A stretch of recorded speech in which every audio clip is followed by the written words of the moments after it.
Hey, everybody. Welcome to Your Money Map, sponsored by the Alliance for Lifetime Income. I'm your host, Jean Chatzky. Very glad that you are along for the ride with us today. We talk an awful lot on this show about the different aspects of aging. We talk about saving for retirement. We talk about health and healthcare cost concerns. We talk about the variety of challenges that just come along with getting older. And these challenges can be even greater for those people who are single. My guest today, Dr. Bella DePaulo, knows those challenges firsthand. She is a social scientist. She's perhaps the leading expert we have on the single life. You might have seen her work in so many different places: the New York Times, Washington Post, The Atlantic. She's appeared on the Today Show, CNN, Good Morning America, others. Today, she is an academic affiliate in the Department of Psychological and Brain Sciences at the University of California, Santa Barbara, and her book, Single at Heart, introduced people to the concept of how to live a joyful, meaningful, authentic life as a single person. What's more, her TED Talk, What No One Ever Told You About People Who Are Single, has been viewed more than 1.6 million times. As she describes it, those who are single at heart flourish because they are single, not in spite of being single. And if you're solo and watching this, guess what? You can not only flourish as well, you can join into our conversation. We are live on Facebook and LinkedIn. We welcome your questions and your comments. I know that my guest, Dr. Bella DePaulo, does as well. Bella, welcome to the show. Thanks so much for having me, and thank you for that wonderful introduction. Well, thank you so much for being with us. What do you attribute the incredible and growing interest in your work to these days? I mean, Well, you're definitely on the upswing. thank you. Yes, it's true in academia too. More and more scholars are getting into this.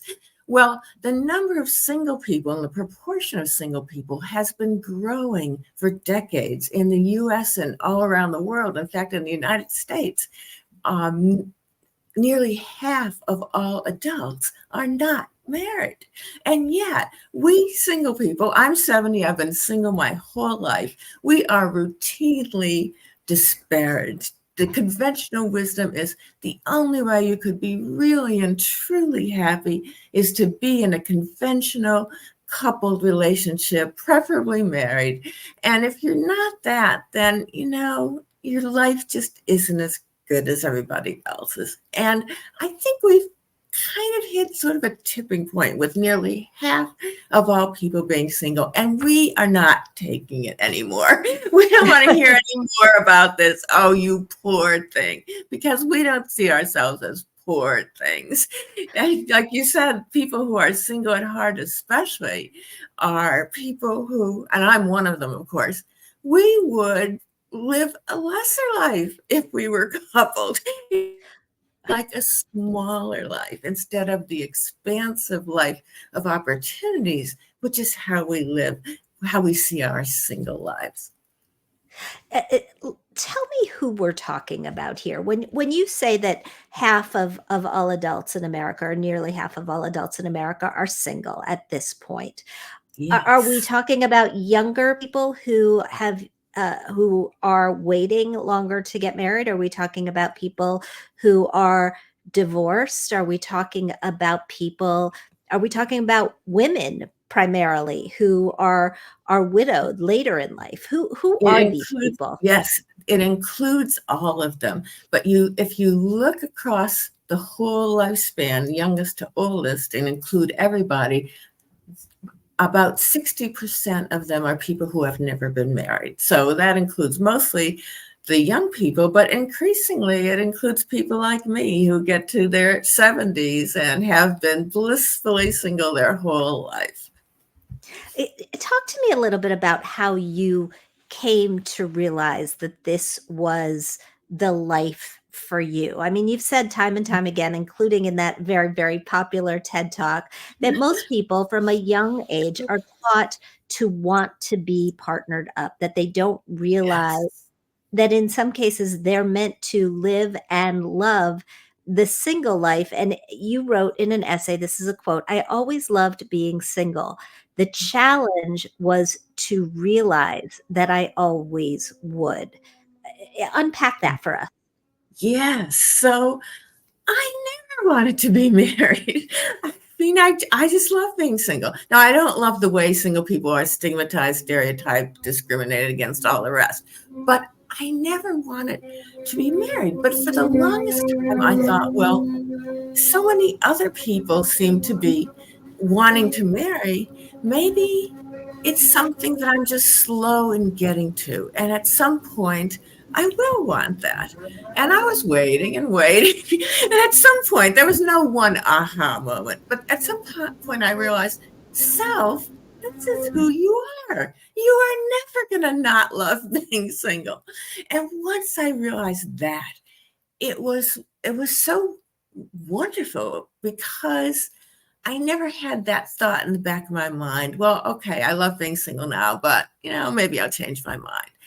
Once I knew, then I could totally invest in my single life and, buy a house and do all those kinds of things without thinking, well, maybe I'll change my mind and I should do that with a partner. And I want people to know that if you are someone who really likes being single, you're drawn to it for positive reasons, not just because, maybe you had a horrible experience in the dating life. You may be single at heart, and that may be your best life. And if you invest in your single life, the way you invest financially, if you do it right, you are going to reap the rewards of those investments your whole life, including especially when we single people are taunted with, where do you get older? No. When we get older, we are especially well prepared. All right, we're gonna talk about that. Because it's true that the number of single person households in the United States is growing. There were 6.9 million single households in the U.S. in 1960. There were 37.9 million in 2022. One Mm-hmm. of the aspects that you often talk about is the economic disadvantage that single people experience as compared with Mm-hmm. married couples. In Yes. in what way are singles disadvantaged? Oh, there's so many big ways. First of all, and a lot of people don't recognize this, there are hundreds of federal laws that benefit and protect only people who are legally single. And that was one of the big motivators for the people who worked so hard to get same-sex marriage legalized. Because once it was legalized, it was like, hitting the jackpot and getting this whole array of benefits and protections out of it. So that's one really big whole set of advantages that Can married we people have. talk about them specifically? Oh, Because sure. that's sort of the meat and potatoes of this show. We deal with Right. the money here. Social Security. How does Yes. Social Security disadvantage single people? Oh my gosh. So I, as a single person, side by side with a married colleague, the same number of years doing the same work, or my work could be even better. And when they die, they can give their Social Security money to their spouse. My money goes back into the system. I can't give it to anyone, and no one can give it to me. And the Social Security benefits I'm likely to be able to access, I can only access my own, whereas a married person can access their spouses. So that's already a disadvantage. And as a single person, especially if I were a single man, but maybe to some extent as a single woman, or as a woman, certainly I might be disadvantaged in what I've been paid all along. So that means that my benefits are less too. So that in and of itself, that one thing of the hundreds of laws can benefit married people tremendously and leave us single people in the dust. How about estate tax laws? Yes. Yes, there are tax advantages to estate tax laws, inheritance laws. There are some tax advantages that go along with um, IRAs and some that protect married people and not single people. You can give gifts as a married person, tax-free up to a certain amount. I can't do that. So there are just a whole array of ways in which the federal government and sometimes state and local governments are putting not just their thumb, but their whole hand on the scale and saying, we are paying married people more. And you've also talked about the fact that going through daily life as Yes, a single person is just more expensive than going it is. through as somebody who has a partner. Talk about that a little bit. Right. So one really big thing, if you're living alone, and I love living alone, um, you pay everything yourself. So you don't get those economies of scale that you get if you are living with your romantic partner or your spouse. And then there's the everyday life things, like think of all the memberships and cultural events and insurance and just about everything else you can think of that are cheaper by the couple. So, for example, a couple might be charged $100 for a cultural event, whereas an individual is charged $60. So the couple pays $50 each. I pay $60. Why am I subsidizing married people? And that's what it amounts to. And then there's workplace policies. So often in workplaces, a married worker can put their spouse on their health care plan at a reduced benefit. I can't put anyone who is really important to me, like a sibling or a close friend, on my plan, and no one can put me on their plan. And that can amount to a huge amount of money over the course of a lifetime. So the financial disadvantages are just overwhelming. So with all those disadvantages in mind, a Yeah. single person has the responsibility of Uh-huh. caring for themselves today, caring for Yeah. themselves in the future, caring for Mhm. themselves through retirement. For all of the Mhm. reasons that you have just laid out for us, Mhm. saving is a big challenge, a bigger challenge when you're doing it on your own for all of those different Yes. reasons. What do you tell people, single people, about Right. how to wrap their hands around these challenges? How do you address them so that when you're in your 60s, 70s, 80s, you Yeah. are enjoying your life and not struggling? Yes. Well, this is one of the domains in which being single at heart becomes a big advantage, because people who are single and love being single and know they want to stay single have a big advantage, which is that they prepare for later life. And when I interview people who are single at heart for my Single at Heart book, I've had people in their 30s telling me all this careful financial planning they did because they knew they were not going to be um, counting on a spouse as a financial backstop.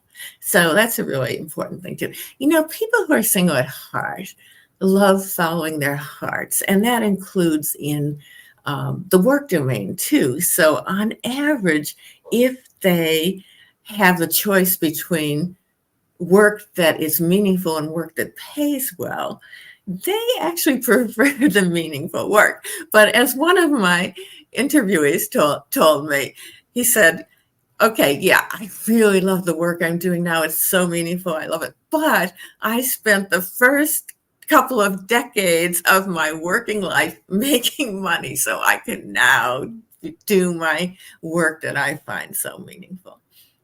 We hear that message actually a lot from from people in the later stages of their careers, whether they're partnered or whether they're not partnered. It seems that there is this trend to look for a job that lines more closely up with your passions or things in which you find meaning later in life. But I want to come back to the tactics of it for a second. In our latest piece of research from the Alliance for Lifetime Income, 51% of women in what we call the peak 65 zone, and peak 65 is this chunk of the population right now that is turning 65 with greater alacrity than at any point in history. 12,000 people a day turning 65. 51% of women in the peak 65 zone have less than $100,000 in assets. That number jumps to 67% for single women, which makes me very worried for single women in the peak 65 zone. What do you hear from the people that you interview and that you talk to about the strategies that they are using to not just get to retirement, but get through retirement? Yeah. The people I talk to often really want to live alone and to continue to live alone for as long as possible. So that makes it even more challenging. And some of them have places where they have an extra room. So if they needed to have a roommate for financial reasons, which most of them really, really don't want to have to do that, or if they need someone as a caregiver later, then they have the room for that.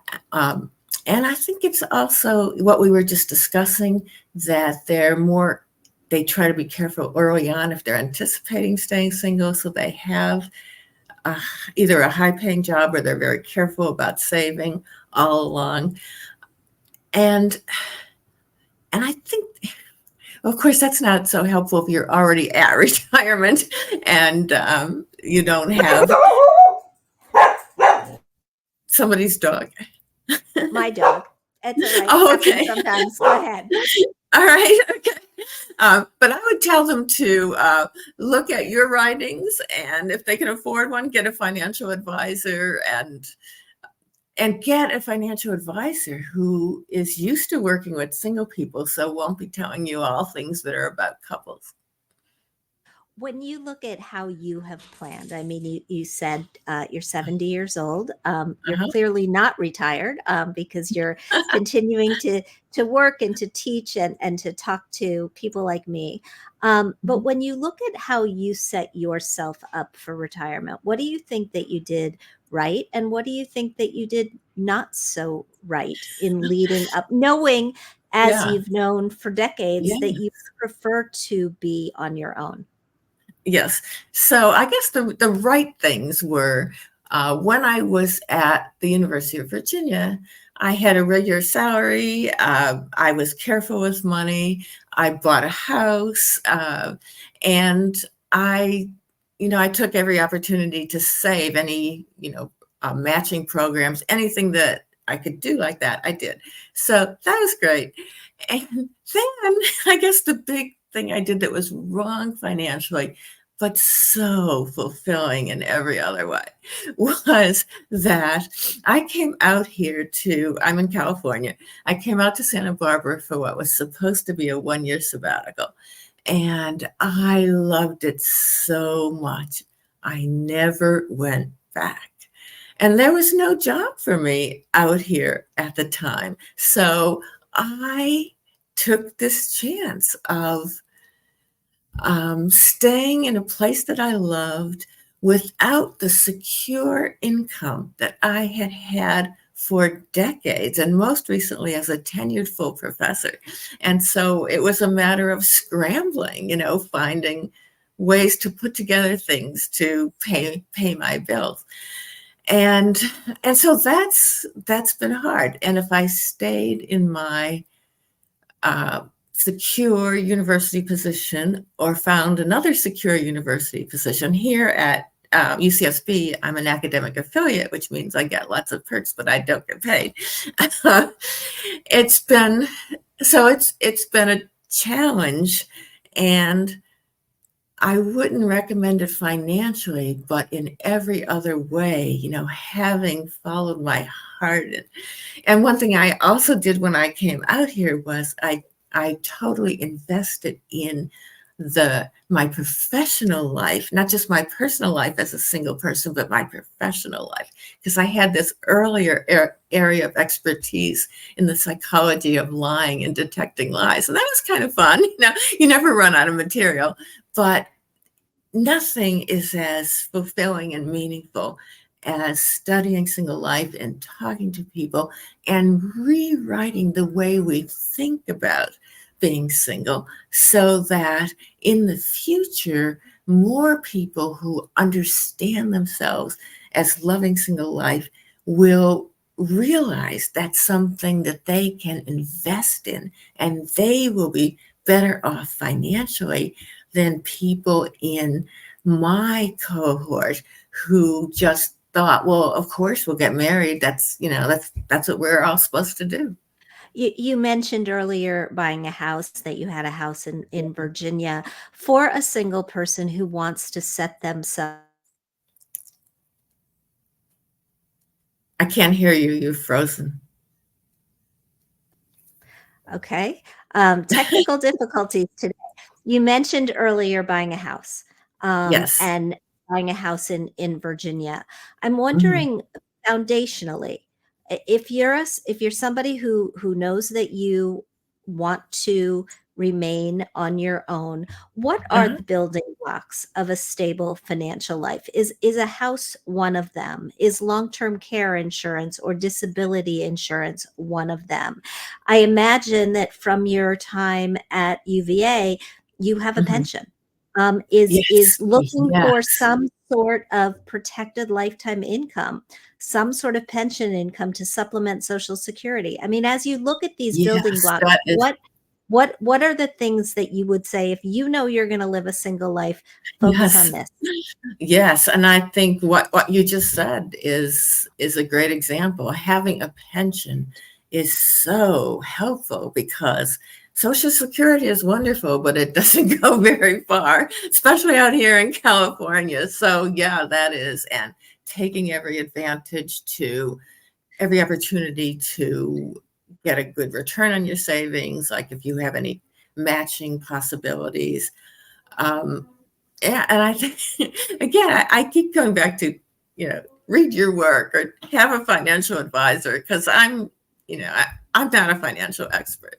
So You're not a financial expert, but you have dealt with financial experts, and yes, sometimes we hear stories about um, how it's not always easy for singles or for women uh-huh. to deal with the financial experts that they come face to face with. Yes, There is there's a statistic, an off-cited statistic about married couples, and how that many women, I think the number is 75%, say they plan to leave the financial advisor if their husband dies, because they don't feel like they have the relationship with them. So yeah, when you think about how to find a financial advisor, or how to vet a financial advisor yeah. that would work for you or for another single person, what's your feeling? Yes, I would like to know that they have worked with single people before, not just very young single people, but people who have stayed single or are single later in life. I'd like to know that other single people have had good experiences with them. And I think that becomes important in terms of what they know about the finances of being single, but also their attitude. I remember when my father died, my mother was on her own for the first time, and I went with her to a bank, and this person at the bank started baby talking to her. And she's a very smart person who was not financially illiterate at all, but this guy just assumed she was. Yeah. Yeah. It's an important decision. Do you hear from other single people about how they feel treated by the financial industry these days? Yes, I don't hear my mother's story as much anymore. That's So good. yeah, I think there is that advantage. And I guess if it's okay, I'd also like to say a word about single people's financial advantages, since we've talked so much about their disadvantages. And Absolutely. you're right. And one of them that almost every single person who's single at heart will say is they love their financial freedom.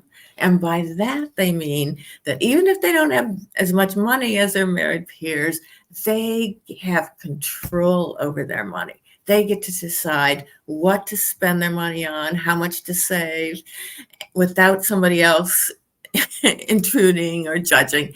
And they don't have the risk of having a partner who may be in bad shape financially, who may be financially reckless. So they are protected from those kinds of risks.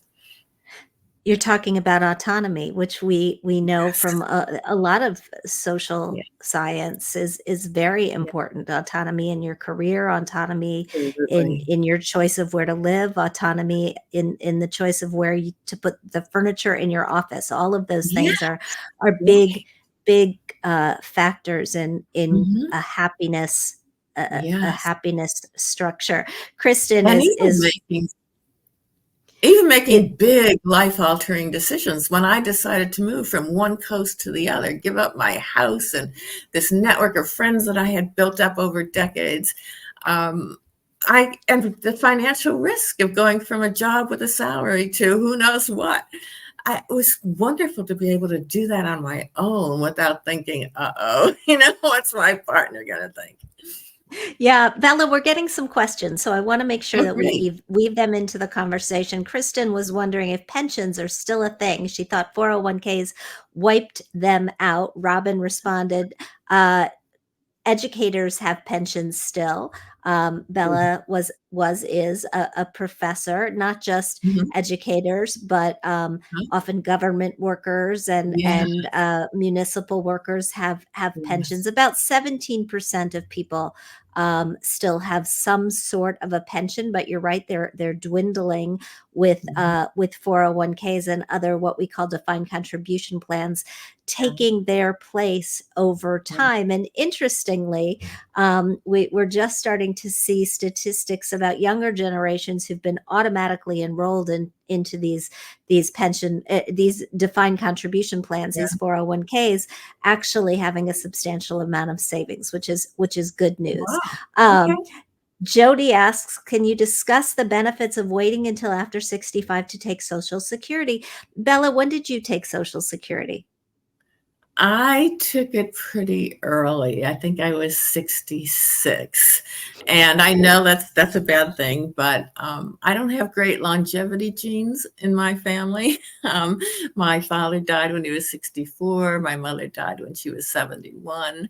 So that was a factor. And also, I had moved out here to the West Coast where it's more expensive. So I just, You took it, which is yeah, a fine thing to right. do. And by the Yeah. way, genetics are a fine reason to think about taking it earlier. In Yeah. order to, and Jody, I'll come to the math of your question in just a second, but in order to make waiting until age 70 pay off, you essentially have to live until you're 84 years old. Yeah. And so for not especially if Mhm. you have an ongoing health issue, Yeah. it may not make sense. Jody, in general, just to answer your question, for every year that you wait from age 62 to age 80, and this is, again, for singles, because being married complicates things when it comes to Social Security. But for every year you wait, you get a bump in your benefits of about 8%. And that's a guaranteed bump, which is meaningful because if you invest your money, the chances that you'll get 8% historically are pretty good, but they are not guaranteed. And so that is why this discussion of waiting is something that we talk about a lot, and we've done shows on this in the past. I would urge you to go back to our website at protectedincome.org and listen to our show with Marcia Mantell, which unpacked when precisely to take Social Security. Bella, we are nearing the end of our time together, Okay. and I wanted to ask you for 3 pieces of advice for singles. What would you tell them? What do you tell people to do financially and not financially to make the most of this single at heart life? Oh, yes. First of all, don't let anyone scare you with those warnings that, oh, if you're single, you're going to grow old alone and you're going to be isolated and lonely. Well, I'm 70. I've been single my whole life, and it's not just me.